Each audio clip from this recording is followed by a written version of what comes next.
What's up, buddy? My man. How you been? Number 39, dude. 39 already. Dude, Well, we got something big coming up for 52, right? it's big The number 1 year 52. 1 year anniversary. We'll be giving away this beautiful 5-ounce poured piece. Guys, check in the description section. I have all the information on how to get entered. Memories. Dude, we have a guest on today. We do. People just starting to like us for some reason. I don't know why, but man, I enjoy it. I mean, not that you're not enjoyable to talk to every week, but man, I know I get kind of boring, man. I put people to sleep. No, well, no, not me. So last week we had Heidi on, Heidi Wastweet. If you guys don't remember, she's the master engraver for the U.S. Mint and for many other coins and projects. Lots of sculpting, really cool.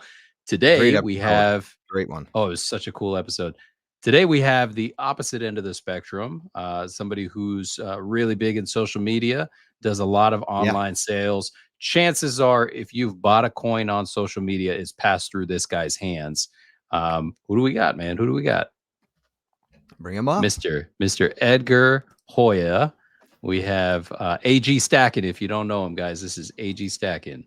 Welcome, man. Welcome. How you guys What's doing? up, buddy? How you doing, man? Good, man. Out here in Texas. Oh, I hear a rooster. That's not mine. Yeah, no, I was going to say, what the hell, Husky? I was hearing it in my headphones. I'm like, that's not right.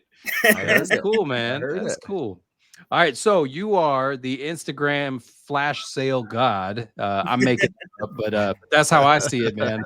When I see AG Stacking dropping little, a lot. It's a lot, dude. He gets heavy. It's awesome. Yeah, very cool. So Ed, tell us a little bit about how you got into metals, man. What got you started? Honestly, I had nobody in my family that I knew of when I first started that actually stacked. So the way I got started was I was dating my wife today. It was 2008. She was 2008. She was working at Bank of America, and I had to go visit her. I go take her lunch sometimes, and it was like a 30-minute bike ride from my school to her job, and I would stop by on my way back home because I'd get high to get, bag of hot Cheetos and Arizona mango tea, and $2 back in the day, you get change, right? Sure. And not no more, but back then you did. And the lady handed me change, and I remember seeing a shiny quarter in there, and I was like, "Is that an aluminum quarter?" You know? And I saw it. I put it in my pocket. I went outside. I flipped my bike over, and I sat down. And I pulled it out, and then I dropped it, and it made that ding. I was like, "Man, you are faking aluminum quarters? Like what? Like why? I know they do bills." That was I didn't know what it was, or I thought it was just an aluminum quarter because it was so different from the other ones. Right. Sure. It was shiny. It was a 1964, so it looked like it was still, brand new, uncirculated probably. And in that area, there was a lot of older folks. There was an older community up there, so I'm sure somebody probably brought it in, didn't realize it. Sure. And every weekend, my dad would take us on a Sunday, usually, to the flea market. So then I started noticing all these people selling them. And I was like, I started asking, and then finally this old man was like, he took the time to explain to me, like 1964 or older, they're silver, they have 90%, blah, blah, blah. He's like, any quarter you bring me, I'll give you $5 for. I'm like, dang. Yeah. I'm like, how do I get them? Yeah. He goes, go to the bank and take $10, $20, whatever you can, get quarters, and then look for these dates. And it's like, any quarter you bring me, I'll pay you $5 for them. And he was selling them for 10. This was back then. Yeah, silver was up, but even then, I mean, it was still. To me, it was crazy because you're getting it for free. So then I started looking. That's how I started. I pretty much started coin roll hunting, and I would get dimes every once in a while. My wife would sometimes find them. She'd hold them for me.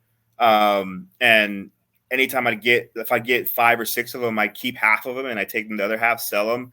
Buy myself a shirt or something from the flea market. I'll have money. Yeah. And that's kind of how I started, man. And it just from there, it was like I went into to work for a real estate investor. And the guys there were like, you need to get into the ingots and the bars and the silver bars and gold bars. He's like, you're probably too poor for the gold, but you could do silver. And I was like, what do you mean? Like, I buy jewelry. I got change. He's like, no. You're wasting your money on that stuff. You got to buy the silver bars. And then they started showing me Scottsdale Mint and then on eBay and all this stuff, Eagles. Nice. And I was like, all right, cool. And then I started noticing the other guys at the flea market selling those too. And then I'd ask like, hey, what are you guys buying them at? What would you pay me for them if I could bring you some? I'm like, oh, anywhere from $45 to $55. So then I go on eBay and I try to get them. You know, if I can make $5, you know, I bid, and I still have some receipts somewhere where you can see I was buying Eagles at $45, $42. I take them to the flea market, make $5, $8 on them, and they buy them off of me. They were selling them for like $65. Jeez. You know, yeah. This is back then. Like to me, it was just a way of savings, like making money, and at the same time, it was me saving money, because like my mom would tell me that I had holes in my pocket because I would just burn through my cash. Yeah, we've all heard that, I think. Yeah, like we didn't grow up with much, so as soon as I started making my own money, I was just like, oh, I'm gonna buy me, instead of buying me some freaking Skechers, I was getting in some AND1s. You know, I'm gonna give me some Nikes. You know, I could afford them. Right. I would just spend my money, right? But as soon as I got into silver, it was a way for me to save. I remember when I had my first $1,000 saved up in metals, I was like, oh, I would have never had this in cash, you know? Right. And from there, I just kind of like started doing that. Then silver dipped, and I kind of quit for, I don't know, 2-3 years. I stopped. I was working more than anything. And then I came across a Facebook group where I was selling electronics. And somebody posted something about, oh, they were looking for a coin page. And it popped up, and I clicked on it. I was like, people are selling this stuff on Facebook? Like, what? There's groups for this? So I joined, and then from there, I just kind of, this was like 2014. And then it just kind of like took off from there. And it was just like, what? Like, this is nuts. Like, I can do this, you know, online too. And from there I started. And then in 2016 is when I actually made my page on Age Stacking. I created that in December. I was like bored. We didn't have much to do. So I just created a page. I had my personal page, but Age Stacking, I actually started that in December of 2016. And then from there, it just took off. Once we moved to Texas, I had time, you know, in California, I worked for Tesla, and I was working anywhere from 70 to 90 hours a week. So I had no time back home. You know, it was just work. And once I moved over here, I worked 40 hours, and I'm like, I get home like at 3-4 o'clock. I'm like, what do you guys do the rest of the day? Like, you know, coin shops were open. I'd visit the coin shops. I, you know, connected with a few people, and then visit them every week, twice, maybe sometimes 3 times a week, and on the weekend. And then it just became a hobby that I enjoyed a lot more because I had more time for it. And then the second year, I was like, I think I want to do this full time, and quit my job and stuck with it. Now in July, it'll be my 4th year. Holy cow. Yeah. Dude, that's awesome, man. That's awesome. So you're on Facebook, you're on YouTube, you're on primarily Instagram, right? That's like, that's your bread and butter. The majority of my sales are Instagram. I still go on Facebook. Some of the original groups like Gold Bugs and Silver Bugs, I'll post here and there, and then some of the other good groups. But for the most part, I stick with Instagram. I'll put stuff on YouTube here and there. I don't have time very much, or I don't make time. And then same thing with TikTok. But there's just so many people that are just copying and taking your pictures and creating. You know, it's so hard to keep up with it all. You know, right? Yeah, man. So your bread and butter, Instagram. What's your formula for making like the hottest live sales or flash sales, the best account where everybody wants to go to you? You got solid clientele, man. What do you do? Sure. I think honestly, it's just consistency, man. Like I tell people, you want to do this for forever, anything, you have to be consistent. People like, for me, I don't have a set date or time when I have my flash sales. They're really random because I don't know what I'm going to do with my, like, I dedicate a lot of my time to my family, my kids. So like, if they want to go do something, I'll be like, all right, I'll do my sale tomorrow, even though I might've had a plan earlier in the day. And my wife's like, oh, we got to go do this. Oh, we need to go get this. All right, let's go do that. And if I come home like at 5-6 o'clock, I'm like, I'll just do it tomorrow, you know, but I'm consistently trying to do one at least once a week so that people who are holding packages, the customers that I have, they're looking forward to whenever it happens. And sometimes it's in the morning, sometimes it's in the evening. You know, sometimes I'll be able to do it like every Friday, you know, like for like a month, I'll do it every Friday. Like, oh, another one this Friday. Like, no, I don't think so, you know, but I think it's consistency, having different kind of product, because I noticed that when I was buying in the very beginning on Facebook or Instagram, the guys that I would look for, I would try to buy from the guys who had random different stuff. Like there's guys who dedicate themselves to the same American Eagles, Maples, Kangaroos, generic Buffalo Rounds. And that's like all they sell, like 10 products, and that's all they sell, right? They don't move from there. And then there's other guys who will do what some people call recycled bullion, the vintage silver bars, the art bars, the rounds, and the high end premium stuff. So I try to get a little bit of everything so that there's something for everybody, right? And this is why I do jewelry. I literally have people who will only buy jewelry from me and have been following me for 3-4 years, and they only ever buy jewelry, you know. And sometimes I only have a jewelry sell once a month, once every other month, but they're there, you know, and and they're waiting, and like sometimes they'll get a bezel with a coin in it, and that's the only time they'll ever buy a coin if it's in the bezel that they can wear. Gotcha. Right? Cool. But for the most part, there's stackers who only buy the bullion or the coins and won't buy any jewelry. So I try to have a little bit of everything. And then another thing that helps is like putting out the informative videos. The more your customers know about something, the more they're informed. I think the better it makes them a better customer because they understand what they're buying. You know how to get in and out. Like you're explaining, like, hey, you know, you got to have it in and out. When are you going to sell? You know, what level is it? You know, going to be smart for you to get rid of what you have. You know, when you inform people like stuff like that, or when they ask you questions and you're willing to answer, because I get people who ask me like, hey, what do you charge per hour or by the minute if I wanted to have a 15-minute conversation? I'm like, what? Like, bro, just call me. Like, I'm going to be packing tomorrow. Yeah.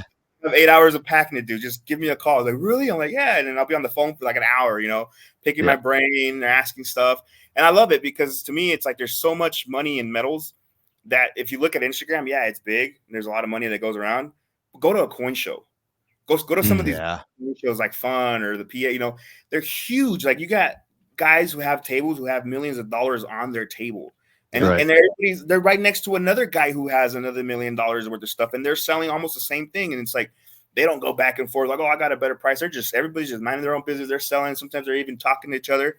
And it should be the same thing on Instagram. So that's why when people ask me for like, hey, how do I do this? Hey, I have a question. Can you help me out? Like, hey, how did you get started? Or I'm looking to get started. Like, call me, man. It'd be easier to just shoot me a call instead of texting, and then I'll help you out. So I think people are open and they know that I'm like that. So then they support me in that way because they know they can ask me questions. If they have questions, they could buy something from me and be like, hey, what did I just buy? You know, and then I'll explain it to them if I have the time, or like I tell them, like, just get on a video call real quick and I'll show you different things so you understand what you're getting into. Or if you're even trying to get into it, like, this is how you should start. This is, you know, this stuff might not be good for you in the very beginning until you start learning. Right. So then, like I said, to me, it's consistency and having your customers know exactly what they're getting into. That's good, man. So you've done something that not a lot of people on I guess we can call ourselves the ground level of this community have done. And that's getting a piece that you conceptualized minted. Right. Yeah. Not just minted, but it was minted with a denomination. Do you by chance have an example of that to show us? I do, right here. Hey, so tell us about that. So, I mean, this is why I preach. It's all about connections, right? I'm going to bring you up full screen and just show it again while you're talking. So to me, it's the coins and almost any job, right? It's all about connections. And the way I was able to get this done was before we even moved to Texas. We visited because we were thinking about moving. We were looking at houses, and there was a coin show, and I happened to go to that coin show, and there was a guy there who had his table set, literally one little box, you know, the glass little case, and he had a few things in there. Most of them were Engelhard bars, and back then, that's all I ever collected for the 10-ounce bars. Oh, nice. And I had a 1982 GSA, I think it was, or 84. It was a cheap GSA at the time, and I couldn't sell it. I got it cheap. I got it for like $140, I think. That's what they were cheap back in the day. They were like the most expensive you can get is like 180 for them back then. And I was looking to trade it for an Engelhard bar. And I know the guy, they can sell that kind of stuff and they could sell it for good money. So I was like, hey, would you be interested in trading this for a 10-ounce bar? And he looked at me like, what the heck? He's like, wait, it's not my stuff. This is my boss. Let me call him. And he calls him.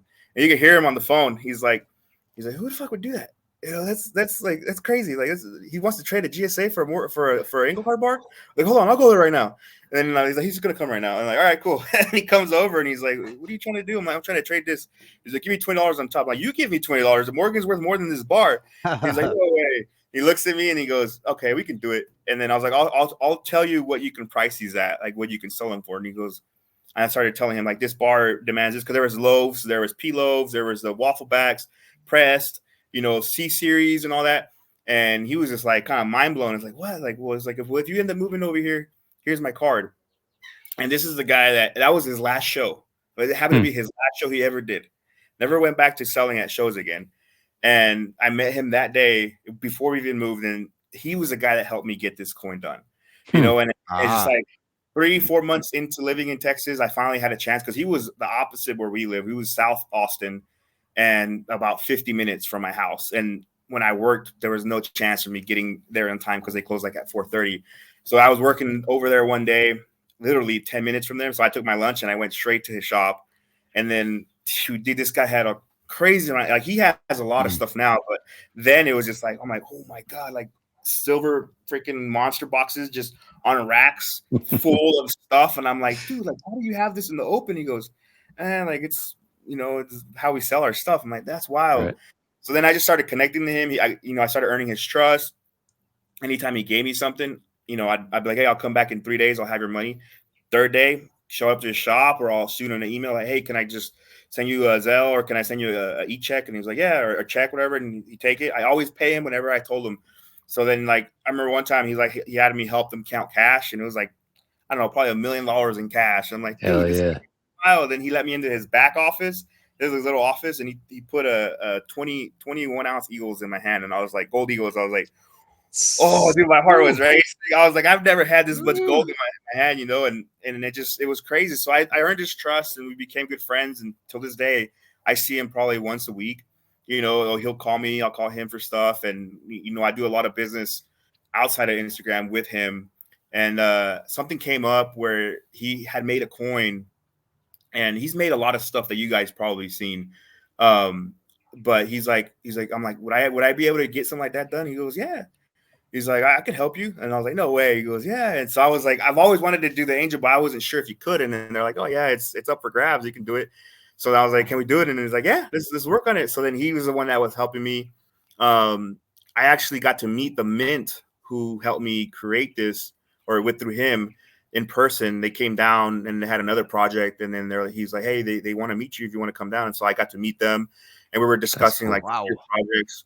So like, I really want to get this done in a gold guild version. Heck yeah. So we're thinking about doing that, but in order to bring the cost down, so it's a little more affordable. Because I think the initial price, I think I had him at 140 or 145. I had to order 1,000 to bring him down just like $10-15 maybe, if I can get him, if I can do 1,000. But you're still spending around $85,000, and you're sitting on it for like 4 to 6 months, so that's the thing, is you're sitting on all this money on a product for so long, and you just don't know when you're going to get it, and it's just like, but to me, it's crazy to be able to have your own coin. Like, I never even imagined it, because I never thought I'd be doing this for a living. And then once I did, it was like, I want to create my own silver bar or silver round, not even government backed. It was just like, I just need it and I want it, but it's so expensive, and then to be able to just be like, hey, I could probably get you a coin done if you want to get a coin. I'm like, what? Government backed? I'm like, no way. Right. I was like, I think I cried the first time he sent me a picture, and he's like, come on by. Like, I was like, what do you need? I was like, I'm busy, I'm packing. He goes, just stop by. I'm like, dude, I can't. I have like 100 and something packages to do. He goes, he's like, just stop by. It's your angel. I'm like, no way, it's here. So I go over there. I'm like, dude, this is crazy. Like, I got in the truck, and I think I started crying. I was like, man, I would have never thought, because it's just like I came from nothing, and like you literally didn't know anything about the hobby, and then now I have like my own government bullion coin. It has AGS in the bottom, because I wanted to put AG stacking, but I was like, it's gonna kind of kill the image. And I was like, I could put AGS as the initials of my company, but at the same time, it's just silver to most people, because some people won't buy it because it has my logo on it. They just don't like me for whatever reason, So I'm like, I want everybody to be able to buy it. People are gonna love it, Sure. And I even had, I think Rogue Island Mint reached out to me and wanted to sell them. And I was like, dude, they wanted to buy a 500. I'm like, my mintage was 500. They're like, well, next time let us know. We'll for sure buy 500. I'm like, Like, well, I wish I would have known. Like, I don't have an account with him, but that would have been cool, to be able to have another supplier. Because I did reach out to Sean D'Souza. He was one of my initial dealers in the beginning who actually helped me out. And I was like, hey, do you want to sell some of these on your end? And he agreed, and he gladly took them. And then like a couple, a day or two later, he said, hey, I need like 50 more. You got them from me? I'm like, yeah, sure. Yeah. So I think I sold like 200 or 250 through Instagram, and the rest were Sean D'Souza and another guy, Kenneth, who was Bedlam. Bedlam Metals. Yeah.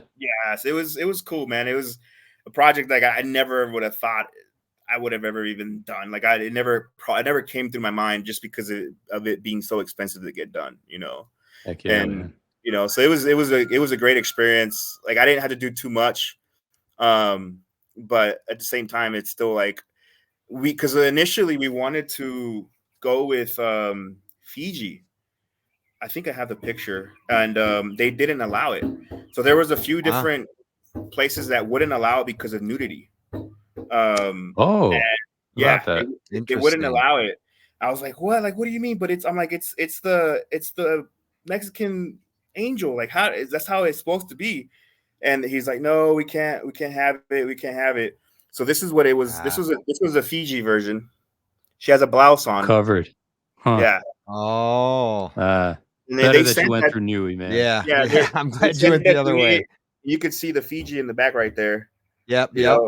That's her logo, and it was already done. And I was like, bro, like no. And they're like, what if we colorized it and we made it green, white, and red? I'm like, that's Italian. I'm like, that's not Mexico. If it doesn't have the eagle, it's not Mexico. They're like, oh, yeah, that's right. I'm like, so we struggled, man. It took a little while to finally find somebody. I think we went to like 3-4 different people, and like, no, nudity. We don't do nudity. I'm like, what? And then finally, I was like, all right, cool. I'm glad we were able to get somebody to approve it and say yes, and like I said, it was a hit. I think a lot of people are still looking for them. I have a few graded, but I'm in a rush to sell them. Like, to me, it's like I didn't sit on them, man. So yeah. So how long did it take you to move the brunt of them once you got them in hand? Like, so I pre-sold them. And I think I sold out within a week. As I say, it didn't sound like it took long at all. Yeah, no, awesome, I think, like I said, I think I want to say I sold about 200, 250 on Instagram. And then Sean took, like I said, I think he took about 150. And then between him and another, Bedlam and another guy, Mark, they got the rest. And I want to say Rogue only bought like 25 off of me because they reached out last minute. And I had allocated those for somebody else, and they're like, "Oh man, I don't want them anymore." And I was like, "All right, cool." So I just gave them to Rogue. But the majority, like half of them, sold on Instagram. The other half sold to dealers. But they were selling them for, I think, $10 more than what I sold them for. But for the majority, they all sold out. There was a few people that backed out, and then like 6 months later, like, dude, I regret backing out on that. Like, I didn't think like they're selling for like 190 on eBay now, or I seen them on Facebook for like 200. I'm like, you never know, man. It could be a hit, it could be a miss. You just don't know. It's funny you mentioned that guy's backing out, and I was going to ask you, and I guess now is a good time with your flash sales on Instagram. How often do you have someone back out, or how often do you have to track somebody down? Because I do see it, and I'm sure others see it who are on Instagram, that there's people who have been called out for non-payment. I mean, do you have that quite often? Oh yeah. It's almost every flash show. There's always somebody, right? And and I understand because some people get a little carried away. It's an adrenaline rush, right? Like my flash shows are like some people's lives.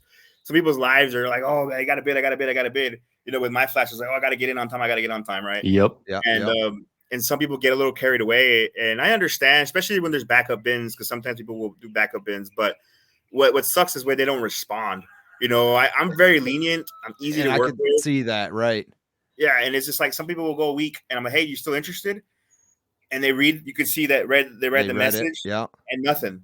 And then I'll ask again. I'm like, hey, do you want it? They read it, nothing. After 2 weeks, I'm like, hey, I'm going to put it back up, and they leave me on red. They leave me on red, and they saw that, and they don't say anything. I block them, and I literally today, I just blasted like 3 people for that. Because they just left me on red after 2-3 times.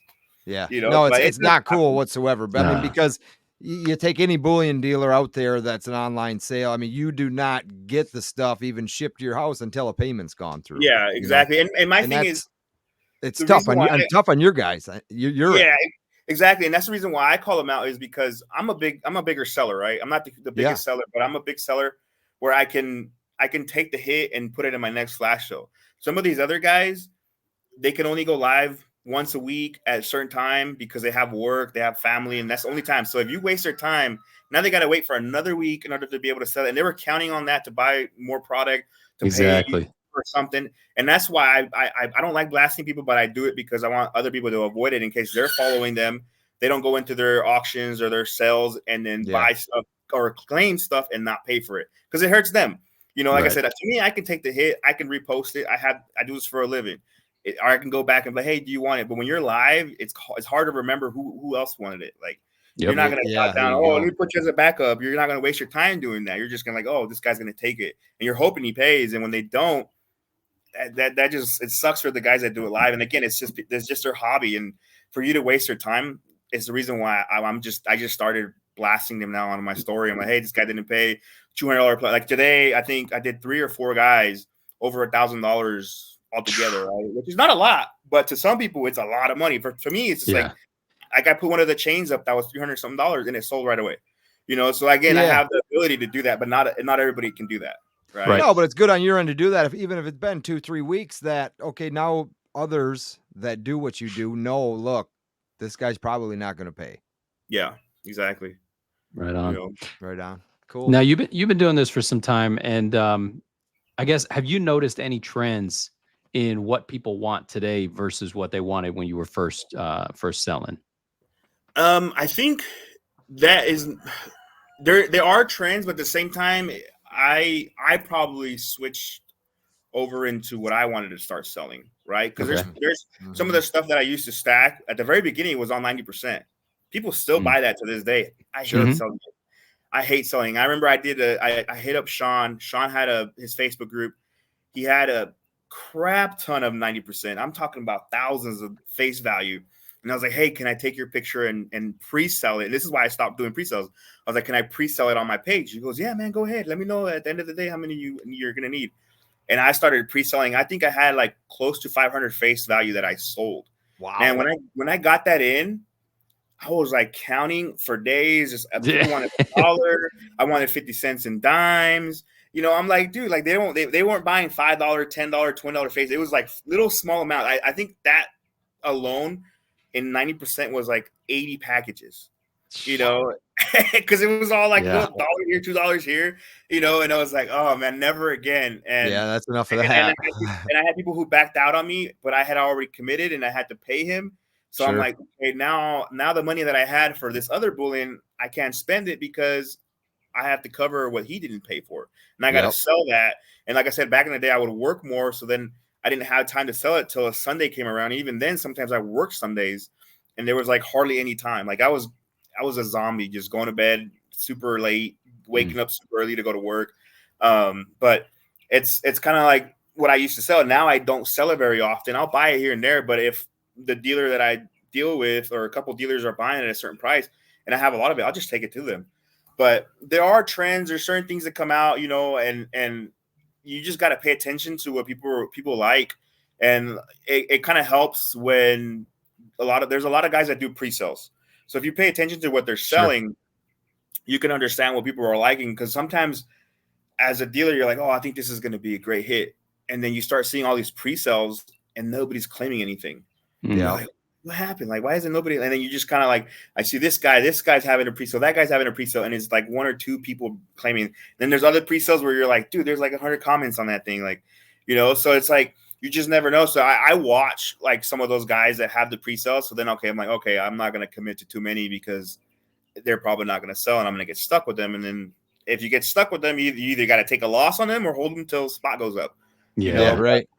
But to me, the trends that I use is I have an Excel sheet where I keep track of everything that I buy and sell, who I sold it to, and for what price. So then I kind of go in there and like I do it bi-weekly. Every week I can go in there and look, and I can essentially tell you like this customer is buying this product every flash show. Like I know who's gonna like if I can give you like 5 people who are gonna buy American Eagles if I have American Eagles for sale. You can almost guarantee like these 5 guys are going to probably be in there buying, especially if they're priced right.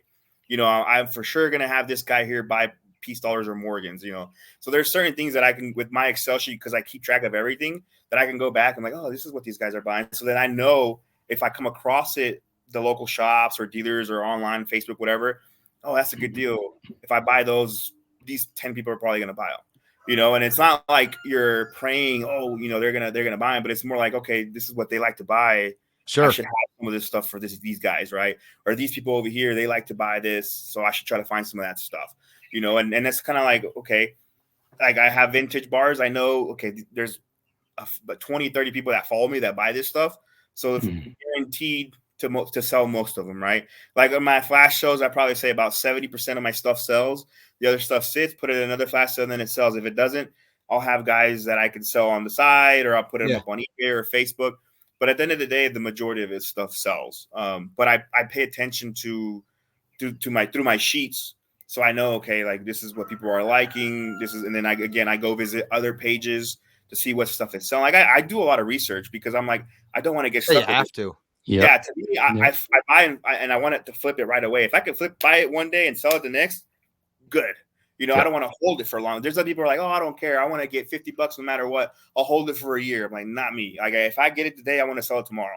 You know, but I wait for my flash sales. I don't really do private sales, so I just, whenever I do them once a week, sell them in my flash sales. But if I can get rid of it that next flash show, it'll be gone if I wanted to. But for me, it's just to flip it right away. I don't want to sit on stuff too long.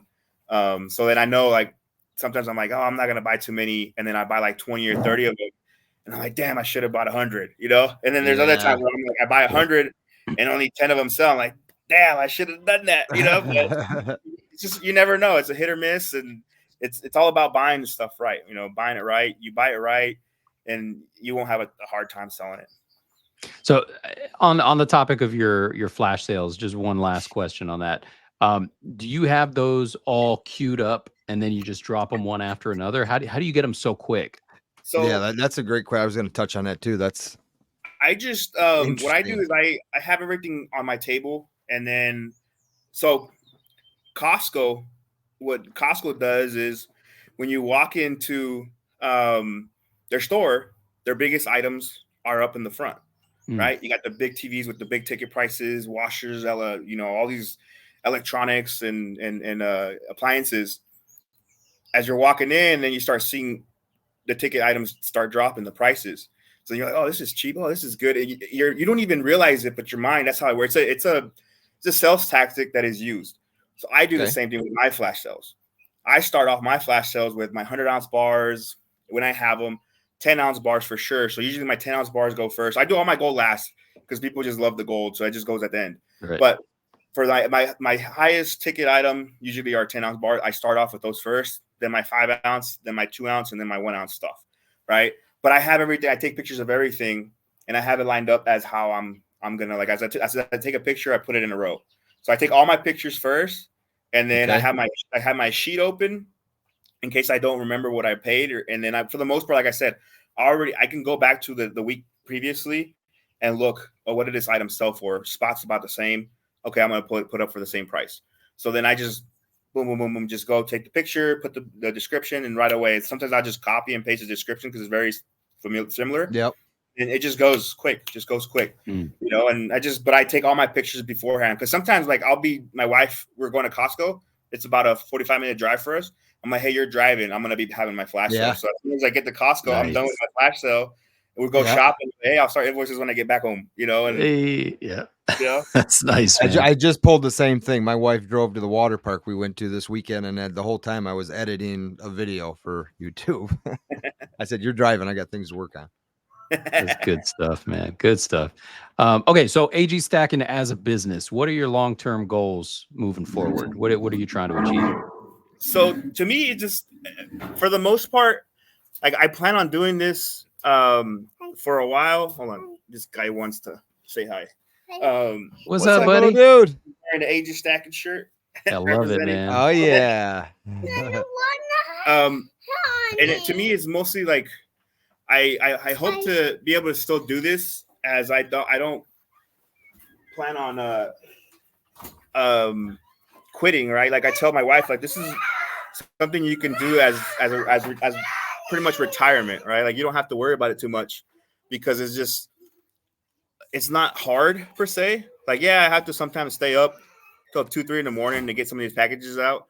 But the older you get, the slower you can go if you wanted to, right? And you can still sell. And if I plan it right, where I have my investments in the market and I have gold and silver and all this other stuff, real estate, you really don't have to do too much. So, but for sure, like I want to be able to have a website so that I can just have people go directly to the website and I don't have to consistently be doing flash sales. But the one thing I like about the flash sales is it's kind of like having a storefront. Like you still get to interact with people. I say it keeps it kind of personal still. Yes, yeah, and that's what, like when the way I do invoices, people are like, oh, why don't you start using emails and send invoices through like Outlook or whatever the output. What is it called? QuickBooks. QuickBooks. You know, and I'm like, Quicken, because people actually like to have like you send them a picture, you send them a invoice through a DM. And then they want to connect with you. They want to like, hey, how's the kids? Or hey, how's it going? Hey, yeah, right. You know, but when you're doing it through email, you kind of lose that, right? Yeah. So to me, it's like I still want to be able to do that, even if it's 10, 15 years from now, whether it be on Instagram or another platform in the future. Because I feel like that's the face-to-face that you get virtually, right? And that's kind of like people are like, oh, why don't you open up your storefront? I had the opportunity to buy store 2 Decembers ago. This guy was selling it and I was like, man, I want to hang out with my kids. I really enjoy having this time with my kids until they go to school. Then I might consider it. Because it's just doing this online. Like I said, I can be in the car with my wife driving to go grocery shopping and doing a flash sale. You know, I could be on vacation and you know, if I find coins, I could put it up for sale. But hey, I'll ship it in a week when I get back. Right. And you sell and you have money right away and you can continue to flip. So, you know, in reality, it's just you can do this forever. But again, to me, it's not something that I really want to get stuck to a store to become, you know, to be at a 9-to-5 again. I don't want it. And essentially, that's what it is. Once you get a store, you're back to a 9-to-5. You have to have your hours.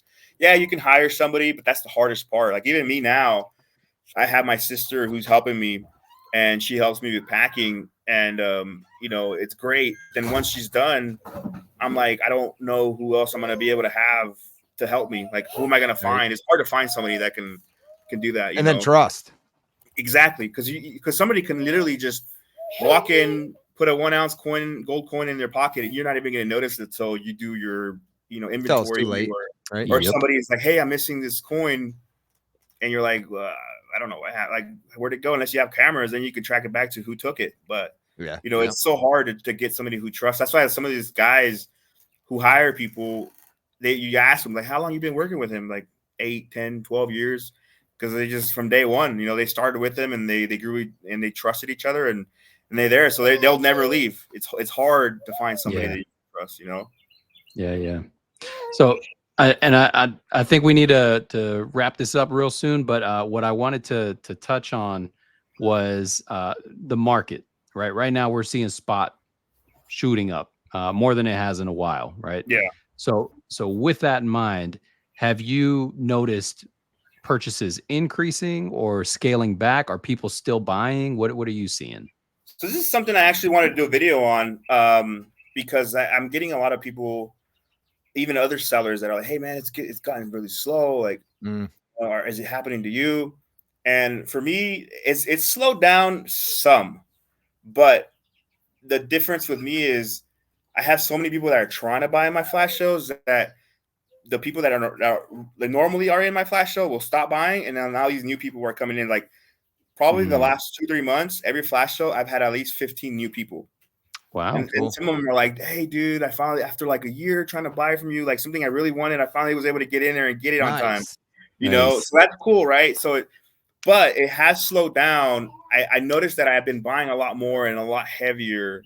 Like I did a couple deals. I think one day I had a little over 18 grand coming in one day from like 4 different people, right? And it's a lot for me, right? And I'm like, dude, in one day, I'm like I ran out of Zelle, man. I can only Zelle like 10 grand in one day. I can send you e-check or Venmo. But I think some people have hit their number. You know, some of these guys have been stacking when it was $12, $15, $18 an ounce. And now they're damn near double their money. And, you know, and some of the stuff I'm paying like 50 cents a dollar back a spot. And I'm like, I can't, because if it doesn't sell here, I got to sell a local. And there's a local shop who will pay me spot for silver. You know, so it's like, if I can't sell it on Instagram, I got to run over and sell it there, get rid of it real quick if I need the money, right? But for the most part, in the past, I would pay, you know, $1, $2 if it's something high premium. If it's selling on eBay for 100, I'd probably give you 65, 70 bucks, because I might be able to sell on Instagram for 85. If I can't sell it there, I got to put it on eBay. So I would, depending on what it is, you know, I'm buying. But I think a lot more people were buying just because everybody's trying to sell right now, and there's not a lot of people buying. So people are like, oh, the only people I can get it or sell it to are dealers. So now they're trying to like reach out to dealers because nobody else is buying on their pages. But I think people are afraid that it's going to dip, you know. So I think after silver being at $32 an ounce for maybe a week or two, people will start to be like, okay, it's going to settle here. I think I can start buying again. You know, it's not going to go anywhere. If it does, it's going to fluctuate, you know, 30, 50 cents. But then people get comfortable and start buying again, you know, but it's when it's going up and down the $2, $3 changes that people freak out and they're like, I'm not going to do anything. I'm just going to stay stagnant. But then you have the true stackers that no matter what, every week, their $200 budget, they're buying. And that's the thing is, people have budgets. And this is what people don't understand. Like, if I look at the amount of silver I'm selling compared to dollar value, I'm selling about the same amount. But because this person only has a $200 budget, they could only buy so many ounces of silver because it's so high now. It's $32 to $35 an ounce for generic stuff. Before they were paying $26, $28. So they can buy like an extra ounce. So now you have 200 people buying from your flash sale. That's $200, 200 less ounces you're selling because they can get one less ounce for the money they were spending. But the dollar amount is still there. Right. The amount of ounces you're selling is less because people can only afford so much. And they're like, I can't go over my budget. I got to stick to my budget. And that's what people don't understand. I was like, you're selling less ounces because people can only spend so much and it's higher. And it's going to be the same thing when it hits $50 an ounce. People that were buying 4 ounces with $100, now they can only buy two. Right. And it's the thing is, silver and gold's going up, but your salary isn't, you know? And, you know, that's where you're just kind of like, oh, damn, like, well, I can only buy this now. My dollar used to buy me this. Now it's buying me a lot less. Yeah, man. Same thing with food, same thing with gas, you know? So that's what people don't realize, that it's people have budgets and they won't, like, we can go over our budget. Like, oh, I can spend $100,000 and I can be like, I can put it on a credit card. I'll pay it off at the end of the month. So I can actually buy $200,000 if I wanted to. Right. But normal people who have jobs and that's the only income they have, they have to. Well, it really means the savings, you know, because they're terrible with cash. Which, again, that's what I preach, is a budget and stick to it. Yeah, man. Good stuff. All right, Paulie, got anything? No, man. I just want to tell them, keep up the good work, and Seriously, good luck with that next one. I hope you get a gilded one. I hope you go for the 1,000, because it seems like if you would have won 1,000 on this first one, shoot, you wouldn't have had a problem. But man, that's great for the community and yourself and everything you got going on. It's huge. It's a huge thing. Thanks, man. I got something that I'm coming out with. I just got them in, the last of them, yesterday, and I wanted to show them here first. Oh, look at that, dude! 1 ounce silver Mexican flag. Yeah, and it's got my logo on the back. Una onza plata pura. Look at that! Oh, hell yeah! Is that under embargo or? No. This is just. I'm gonna probably have it in my next sale. So I don't know when you guys are posting this video, but I'll probably have it on the weekend. Okay, it'll go up Thursday. All right, so I'll be probably selling them on Friday or Saturday. But yeah, this is a new piece that I had made 100 of each. Hey, hold on 1 second. Yeah, bring those back up. There you go. How many of each? 100 of each so far. I might make more, just depending on how they sell. And you said they're 1 ounce? 1 ounce, yeah. Nice. I know. I think Cook Island came out with some. I didn't realize it till I already had this in the works. And the dye was expensive. Just to make the dye, to make the shape, cost me $1,200. So I was like, I'm not stopping now. I already paid for these damn dyes. Yeah, right. plus the flag dyes. I think just the dye in dyes alone, I spent like $1,800. Nice. You know, so I was like, I'm gonna continue it. I'm like, it'll probably be a little different, but I was excited. I was like, let me bring it on here and have these guys. Nice. Love it, man. Thanks for that. That's yeah, cool. dude. If you're thinking Friday, this will be out Thursday, so give them a little head start. Be on the lookout, and we'll leave all your information in the description below. Like you said, you'd like to get a website, but you don't yet. So it's Instagram. Most likely, we'll tag your Instagram link in the description. Appreciate it. Yeah, if I ever do, like I have the website already. I've been having the domain agstacking.com forever, but I just haven't done nothing with it. Like I have a website built, just kind of like a whatever, but I don't have it live because it's just. I said if I put something up, it's going to be sold on Instagram before I can make it to the website. So it's no point. Well, that's good. That's good. That's good for you. yeah. Right. Edgar, thank you so much, man, for bro. being on the show. We appreciate you being here. Hopefully we can have you down on the show maybe in a few months. Bring you back. Yeah, man. Yeah, for sure. That's Heck cool, yeah. Man. That's cool. I'll be down. Appreciate it. Yeah, man. We appreciate you. Thank you. Good stuff. Pauly, you got it? I got it. Let's go here. And Husky, what do you think? We're out. I think we're good. Check you on the next one, brother.